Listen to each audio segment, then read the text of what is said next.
Hello, this is John Hodgson, and I'm going to be talking in the next few minutes with you about the use of IVUS for evaluating ambiguous lesions. Ambiguous angiograms pose a clinical challenge in that we need to quickly gain a confident assessment of what is going on while minimizing contrast and radiation and determining the optimal treatment. In this regard, IVUS may help determine the plaque morphology, stent complications, or in some cases, the lesion severity. In my experience, there are a number of practical uses of IVUS for diagnosis in these types of ambiguous angiograms. I've listed 4 here, and I'm going to show you some examples of these in the next few slides. A few things to remember first. Blood flow is determined by the lumen area, not how much plaque is present. Therefore, we need to focus on measuring the lumen area when there is a question about flow limitation. IVUS can very easily define calcium and is much more sensitive than the angiogram for detecting the calcium. IVUS use is safe in all lesions. You should not hesitate to look with IVUS before or after intervention or in diagnostic cases. And finally, it's important to remember that IVUS does not determine physiology. You should not use it to evaluate easily seen lesions. FFR is the correct tool for that. Let's start with filling defects. Often the question is whether it's calcium or thrombus or something else. Let me show you a few examples. This is a right coronary with a very subtle mobile filling defect in its mid portion in what otherwise looks like a fairly healthy vessel. In this case, IVUS finds a small thrombus basically floating on the edge of the vessel, but no real underlying pathology. The etiology for that is unclear, but no specific treatment was performed once we knew that there was no underlying lesion. This is a Hazy angiogram of the proximal right coronary. It was actually felt to be thrombus, and the patient was treated with thrombolytics and prolonged heparin infusions. And when the lesion did not change over several days, finally intravascular ultrasound was performed and showed the image on your right, which is a very heavily calcified nodule with marked lumen distortion. The patient then went on to have rotational atherectomy and stenting, which would, of course, be the appropriate treatment. Here's another patient who returns 3 months after a balloon angioplasty of a left circumflex, and there's this hazy lesion seen in these 2 views in the proximal circumflex at the site of the previous dilatation. So the question, of course, is whether this is some sort of a complication of the PCI. IVUS will be excellent for looking at this. So here are the IVUS images. In your upper right is the proximal reference segment where you see some plaque at the left-hand border of the lesion, but a wide open lumen.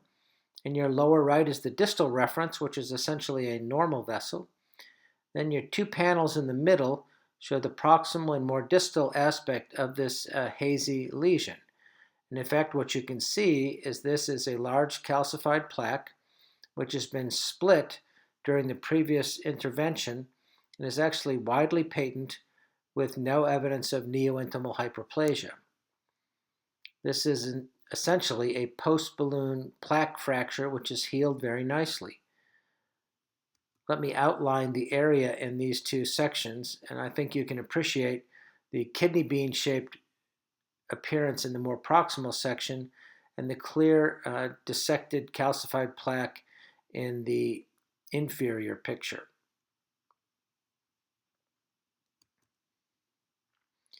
Here's another case during a primary PCI for an ST segment elevation myocardial infarction. The original picture on your left shows the occluded mid-left anterior descending. After this is opened and stented, there is a filling defect distally, shown inside the red circle. Often these are just subject to another balloon dilatation or even stenting. However, IVUS can help determine the actual etiology and more appropriately guide therapy. So here are the IVUS images. The upper right image inside the previously placed stent shows that it is well opposed and expanded. The distal segment shows essentially a normal vessel with very minor plaque. And then in the defect, there is a homogeneous lesion which is somewhat mobile and is sitting on top of an otherwise intact intima. This is most compatible with a thrombus. So the patient was therefore treated with repeat mechanical thrombectomy. With this angiogram showing that the defect is now gone, and this region was therefore spared from balloon inflation or stent placement. Here's a 60-year-old woman with recurrent angina. She's had a previous stent in the mid-left anterior descending, and this filling defect is just proximal to that previously placed stent. This image is blow-up of these two views showing this defect in the midsection, here outlined with the red circles. Again, this has the appearance of thrombus, and the patient did have new onset of unstable angina, but in my experience, these lesions are often not thrombus, but in fact calcium. So we did an intravascular ultrasound to further define this. And in fact, the IVUS shows a ruptured calcified nodule in that portion of the vessel. Patient then went on to receive another stent over this section of the progressed disease. Here's another woman who was undergoing preoperative evaluation for valve surgery. And as you can see, there is a linear filling defect in the proximal portion of the right coronary in what is clearly a fairly patent vessel. Again, IVUS can clarify this abnormality and help determine whether any further treatment is necessary. In this case, the IVUS shows a wide open lumen, some mild plaquing, and a non-flow limiting dissection. You can see in all pictures that the lumen is widely patent. And now with the red bars, I'll just highlight this little dissection flap. Seems to have been totally spontaneous. This vessel has never been instrumented, and nothing needs to be done about this. And the surgeon is instructed to go ahead with the valve replacement and leave the coronaries alone. This is a young man who was very physically active and now presented with 3 days of a marked change consisting of severe dyspnea and exertion at approximately 10 or 15 feet of walking.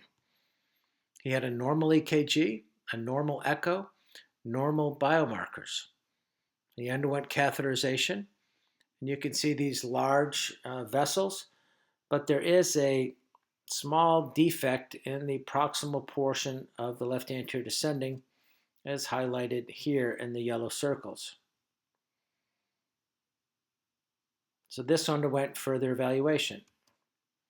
In this case, we did physiologic assessment, and both the FFR and the IFR measurements were indicating a non-ischemia producing lesion. However, the patient clearly had symptoms, and despite this, was continuing to have symptoms while walking around on the ward. We therefore brought him back and repeated this with intravascular ultrasound. And you can see in this panel that he has large, fairly healthy vessels until this section, where he has what appears to be a membrane separating two sections of the left anterior descending. Now you see the circumflex up at 11 o'clock, and now we're back into the left main. When we look at this with ChromaFlo, In the right-hand panel, one can see the same thing with a flow disturbance there at this unusually septated region of the left anterior descending. Now, based on this, knowing that there was a clear anatomic defect there, and the fact that his symptoms were really quite severe and predictable, and with really much trepidation, we determined to go ahead and put a stent in here. And this is a result after stenting, and all of his chest pain and shortness of breath went away immediately. In fact, since we had done this through a radial approach, I got him up off the cath lab table and walked him back to the ward where he was staying, walked around our circular ward 4 times at a brisk pace. He had absolutely no symptoms, and he's remained symptom-free ever since. The IVUS really helped us to understand what was going on and to feel more confident in placing a stent in what otherwise looked like a fairly healthy vessel. Let's move to the left main lesions. The primary issues here are whether there is in fact a lesion, or if there is one, how severe is it? And this is the one area of the vasculature where intravascular ultrasound is probably equivalent to fractional flow reserve for determining lesion severity. First, I'll just start by saying we should never assume that a left main is significant by angiogram only. Obviously, there are some cases of very severe narrowing where the symptoms of the angiogram all fit. But occasionally we have patients like this one where they have atypical chest pain. They've actually been referred for bypass surgery, but despite the angiographic appearance, the intravascular ultrasound of the left main is normal.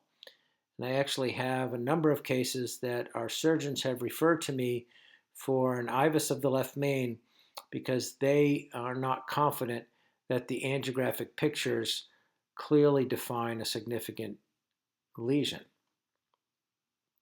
I've also had several patients with this appearance who've actually undergone bypass surgery and then had all their grafts closed, some of them going back for repeat bypass surgery just to have those grafts closed, and then finally when an IVUS is done of their left main, it turns out they never had a lesion to begin with. It's important to know what a normal left main should be like. The group in Rochester, Minnesota looked at 121 patients with normal left main coronaries and measured the IVUS cross-sectional area, found that the mean is over 16 square millimeters, and the lower limit of normal, in other words, the mean minus 2 standard deviations, is about 7.65 square millimeters.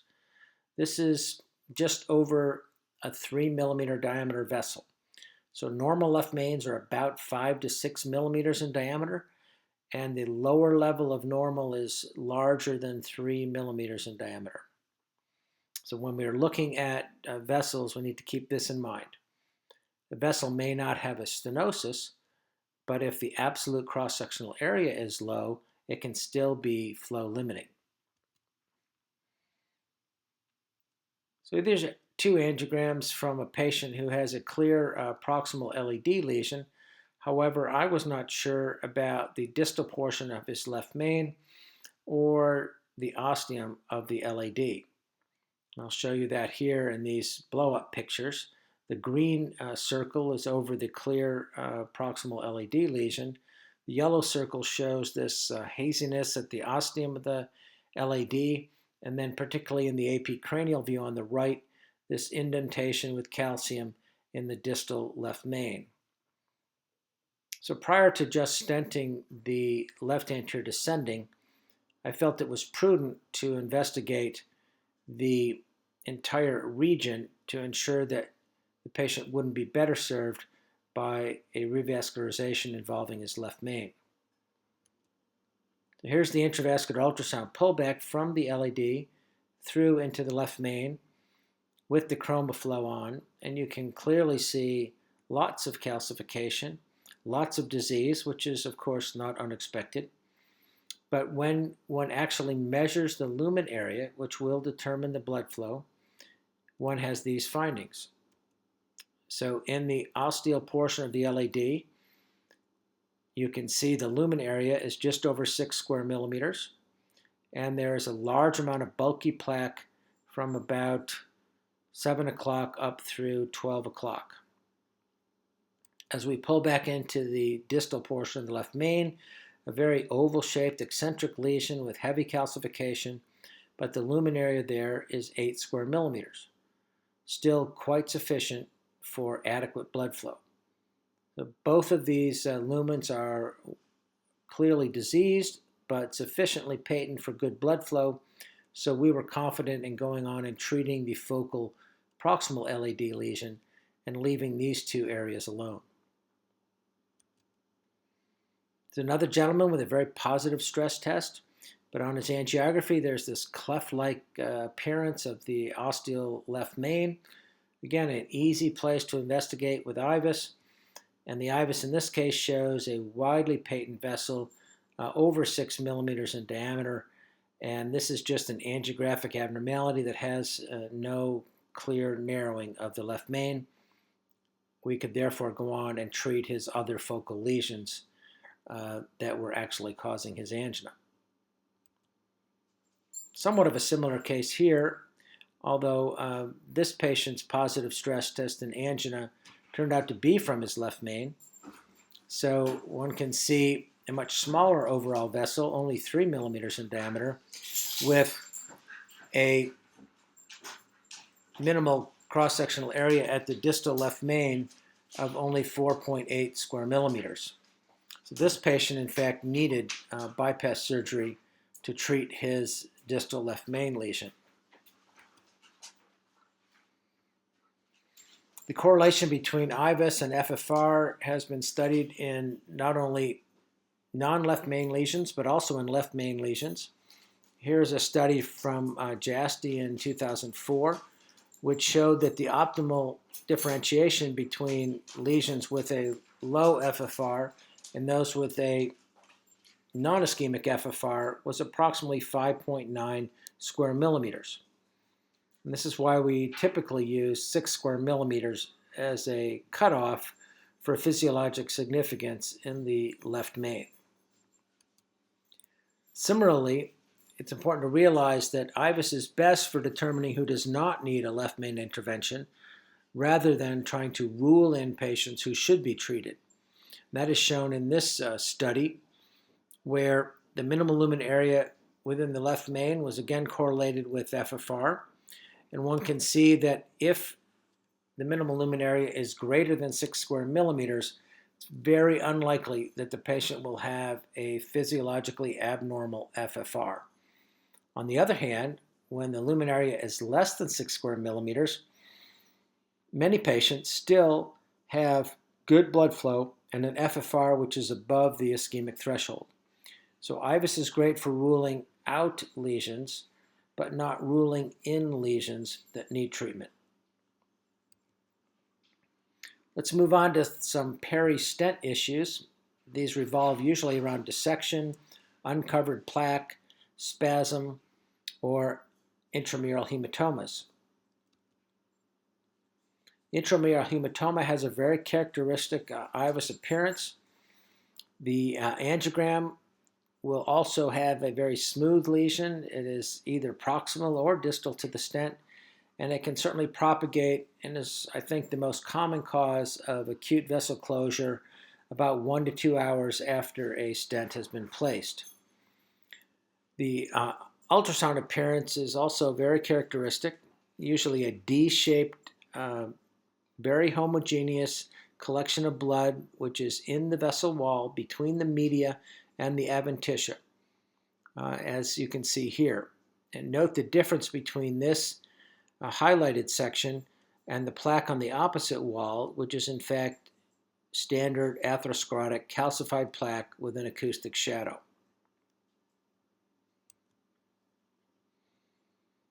This is a 45-year-old man who had 3-vessel coronary disease, was being treated nearly 20 years ago. This is a IVUS image pullback from his distal LAD through the lesion in the proximal section and into the left main. And you can see in the upper right-hand side that his LAD is about 3 millimeters in diameter with a minor plaque. At the site of the lesion, the lower right panel, there's a homogeneous, hazy appearance to the entire lumen, which I think in retrospect was likely thrombus on top of an ulceration or a fissure. The ostial portion of the LAD is widely patent with just some minor plaque. And then the left main has a large crescentic plaque in the upper right portion, but again, a wide open lumen with nearly 4 millimeters diameter. So based on these images, a 3 millimeter stent was implanted in that proximal left anterior descending. And then subsequently, we went on to move the wire to the circumflex, treated another lesion there. After each of these stent implantations, we did repeat IVUS to look at stent expansion. And then in retrospect, when the ariocaudal view was again taken, there was a linear defect in the inferior aspect of the left main, and I've now pieced together the pre-angiogram of the distal left main and the upper right, the pre-IVUS in the upper right, the IVUS that was obtained after the LAD stent in the lower left, in the center on the bottom, the IVUS pictures obtained after the circumflex stent. And in both of these images after the stents, you can see this subintimal hematoma in the upper right-hand section of the image. There's a little black line separating the pre-existing intima from the adventitia, and then a large collection of homogeneous blood underneath that. There is, of course, some degree of luminal compromise, and this was back in 1997, so left main stenting was clearly not in vogue at that time. And we watched the patient for 2 hours. He had widely patent vessels, no ischemia, normal EKG, and none of us really wanted to take him to surgery. And after 2 hours, you can see that his left main still remained widely patent. And so we left the sheath in, actually brought him back the next morning. And then these are the angiograms that we had of that same left main region. So in the upper left, the pre-angiogram, and the lower left, that angiogram that alerted us to something being abnormal. In the upper right, the angiogram from the following morning at 18 hours. And you can see that was totally healed. At that point, he was discharged home. He returned to the emergency room about 3 days later. And of course, we were quite concerned. He went right to the cath lab. And his 72-hour angiogram on the lower right, again, shows that the left main is widely patent and still appears unchanged. And at that time, when we took the AP cranial view on the far right of your picture, you could now see a little bit of dye staining where there was a proximal edge dissection from the LAD stent. And this now explains where this intimal hematoma originated from. And as you can see here, now it is sealed off. The left main is healed. And this patient then went on to do very well with no further treatment. There's another patient who has recurrent chest pain 12 hours after an angiographically guided LAD stent. And it was placed in that proximal LAD. He brought back to the cath lab and had intravascular ultrasound, which is my recommendation for all stent issues. And what you're going to see on the right-hand panel is a napkin ring of calcium. And the still image that you're seeing there is actually the unexpanded stent in a severely calcified vessel. And this is the appearance in the middle of his proximal LAD stented lesion. So I'll now let this image play. This is in the distal vessel, calcified, but open and no stent at that point. Now we're going to move back into the stent. there, and then very quickly we hit that napkin ring of calcium and then back out of it and into the left main. So it's just a very short segment of a very severely calcified lesion which impaired stent expansion. And interestingly enough, the balloon inflation looks absolutely normal, because if you are not exactly perpendicular to the balloon, the proximal and distal portions of the balloon will overlap each other and you will not see the very focal indentation on the balloon. So the balloon inflation appearance can be misleading in this case. So we had to go back and try to re-expand this stent. So here's after a 3 1/4 balloon at 16 atmospheres, and if you watch the IVUS on the right, you'll see as we pull back through the lesion, the distal section of the stent is now more expanded there. But as we come into that original lesion, it's still very, very narrowed. In fact, we've just done very minimal expansion in that section. Again, proximally and distally, it's looking better, but in that midsection, it is still severely underexpanded. So we went back with a 3 1/2 millimeter balloon. Again, the balloon looks fully expanded, but again, on IVUS, that middle section of the lesion is still underexpanded.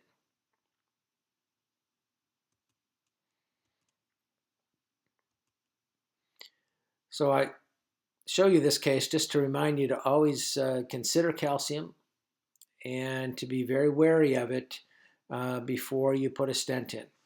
So these calcified lesions are often missed on the angiogram, and they have a huge impact on stent expansion.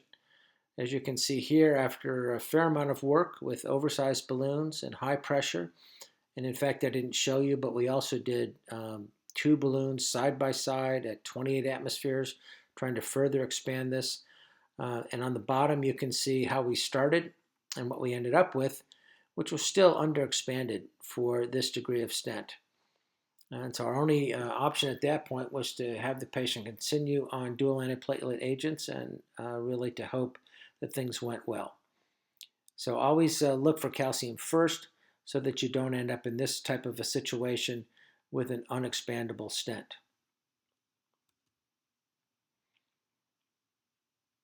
Here's another Hazy angiogram in a patient with acute coronary syndrome. He's had a prior stent running from the posterior descending artery across the crux and into the distal right coronary. You can see now this hazy region down by the crux has the appearance of thrombus. And as we do with all stent complications, we're going to look at this with intravascular ultrasound.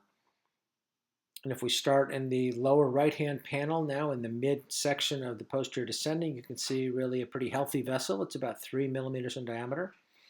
As we come back towards the ostium of the PDA in the upper right, you see a nicely opposed stent. And then we have 2 sections into the main body of the distal right where the stent is not opposed. And then in the lower left, you can see the proximal reference, which is about 3 1/2 millimeters in diameter. So here are those unopposed stent struts. And I suspect what happened here was that this stent slid proximally on the balloon as it was being delivered into the PDA, so that this proximal portion of the stent was never fully expanded by the balloon. Alternatively, it was a relatively small stent, and when the post-dilatation was done, only the distal portion of it was post-dilated. In any case, it was put in with angiographic guidance, and the operators never recognized that it was so badly malopposed. The fix here, of course, is relatively easy. Just need a repeat balloon inflation. We were lucky enough that the original wire passage had actually gone inside the stent, but had it not, one could also have used IVUS to help guide the wire back inside the stent so that you could do a proper balloon inflation and re-expand the stent. So let's finish up with these uninterpretable or very misleading angiograms, which are, I think, just as bad as the ambiguous angiograms because you're really not sure what you can't see. So here's a very misleading angiogram. After stent placement, this proximal LED looks wonderful by angiogram. However, when you do the IVUS pullback, you find these unopposed struts that are not visualized on the angiogram. So this is not uncommon. I just showed you another case of that, especially if the vessel has a tapering appearance or a reverse taper and you are not appropriate in choosing the stent size to begin with. So if you are guessing at the stent size, you may end up with a number of situations like this, and if you don't do IVUS afterwards, you will miss them. It's another case of a very nice angiographic result on the left. This was a long stent placed in the left anterior descending. It was quite a difficult lesion. It was a difficult stent passage, and eventually got it down through the lesion and inflated it. And now this is the follow-up IVUS. Again, the angiogram looks very well, but the proximal portion of the LED shows good stent apposition and expansion. However, as the IVUS is pulled back into the left main, you can see there's a unrecognized, unexpanded stent in the left main. And the yellow arrows are pointing to that unexpanded stent. And in this case, we're confident that what happened was that the stent did slide back on the balloon as it was being negotiated through the tight lesion in the LED, so that when the stent balloon was expanded, the proximal portion of the stent, which at that point was in the left main, never was expanded by the balloon. And again, since this operator was diligent about doing IVUS in this case, this was recognized, and the proximal portion in the left main was then post-dilated to oppose it. Obviously, the case was not intended to be a left main stent, but certainly better to have recognized it and taken care of it than to have left an unexpanded stent floating in the left main to cause mischief in the future.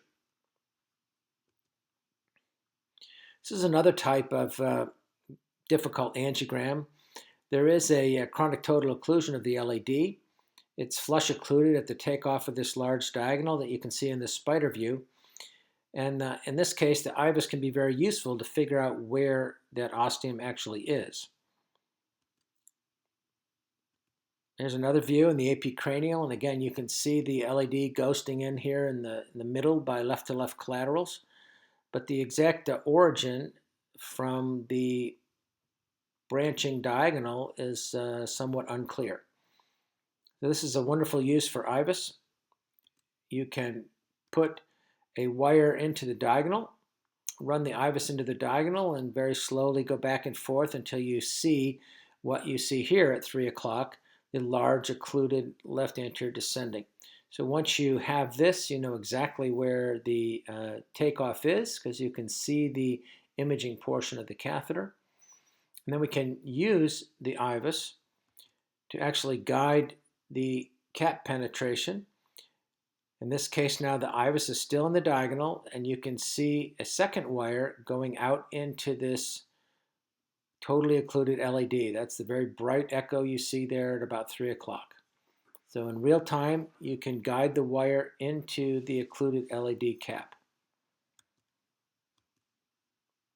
After that, you can move the IVUS to the LED wire and confirm that the wire, in fact, was intraluminal, and in this case, clearly plaque all around the LED catheter now, with a nice transition into the more proximal LED, and you see the second wire there, which is now sitting in the diagonal.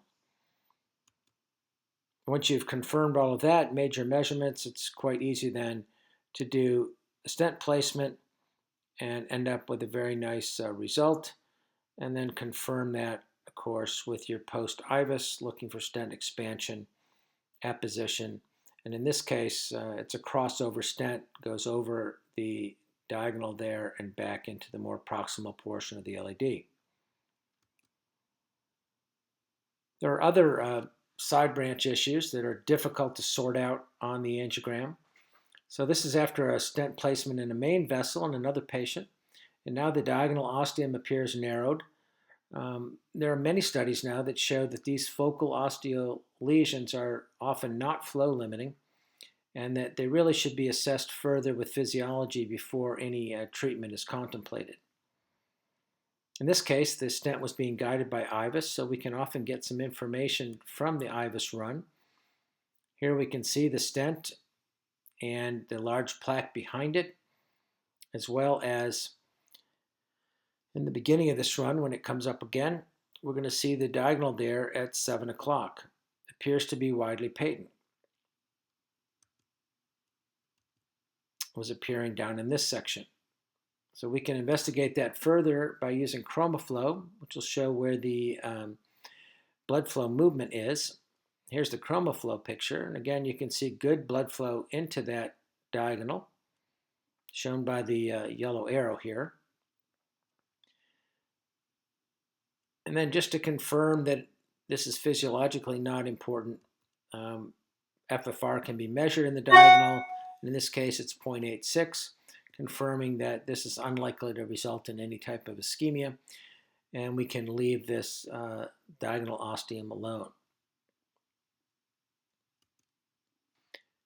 There's another case, post-bypass patient, needed revascularization of his circumflex. However, the takeoff of the circumflex from this left main LED, as seen in this eleocaudal and ariocaudal views, is quite unclear.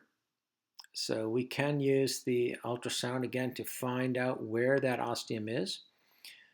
So here's the ultrasound catheter over a wire in the LED. The upper panel shows the sort of distal portion of the left main with a little bit of the LED at the upper right. The lower panel shows the more calcified fibrotic portion of the left main, and there in the green circle is that occluded circumflex ostium. So once we know where that is, you can then go ahead and direct a wire into that and eventually open up that chronic occlusion. One last case, one of my favorite patients. This is a 57-year-old man who had onset of angina while playing racquetball. He went home, wasn't feeling well, sitting on the couch, and had a cardiac arrest. His son had just studied CPR in high school, did CPR. EMS came and defibrillated him, and he was brought emergently to the cath lab. When he arrived, he actually had a laceration on his forehead. They thought he might have been injured during a fall or during the accident. It turns out in retrospect he was injured while playing racquetball. His partner had hit him in the head with the racket. His CT was negative. That delayed things a little bit.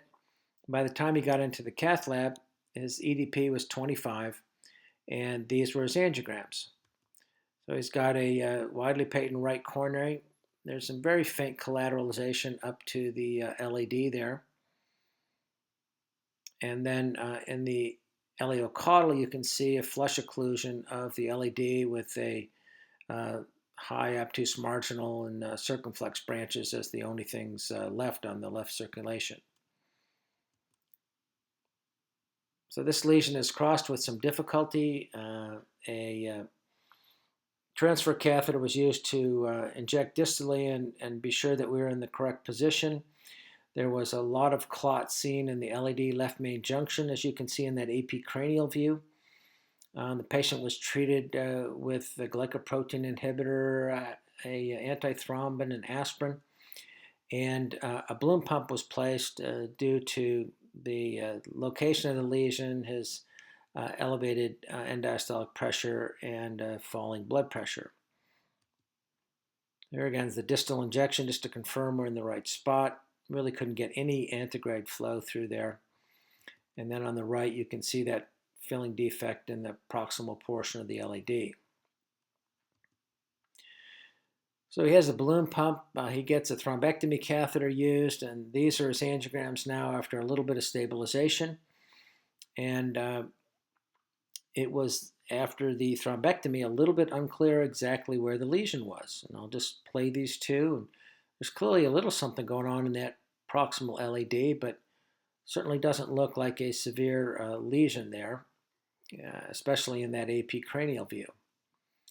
So we pulled out our IVUS. You can see from the timestamp here, this is 10:30 at night. And what we're going to find is shown in this still frame, which is a little ulcerated fissure up there between 9 and 10 o'clock. And that's going to be the lesion. There's a little plaque rupture. There was a subsequent thrombosis on top of that. We've obviously removed the thrombus now. And my question is, where is this lesion? And as I let this play, I want you to think about that. Could be in the ostial LAD, could be in the distal left main, could be in the proximal LAD. And that's really the question that we have to answer so that we know how to best treat him. Where should we put this stent? So as we're pulling back now from the LAD, got a little septal there, prox LAD here. Pretty soon we're going to see the circumflex there on the right. Now into the left main, and then ultimately out into the sinus of Valsalva. We'll just play that again. Now we're in the LAD distally. Got some concentric plaque here in the prox LAD. Circumflex is going to come in at 3 o'clock, and then we'll be in the left main.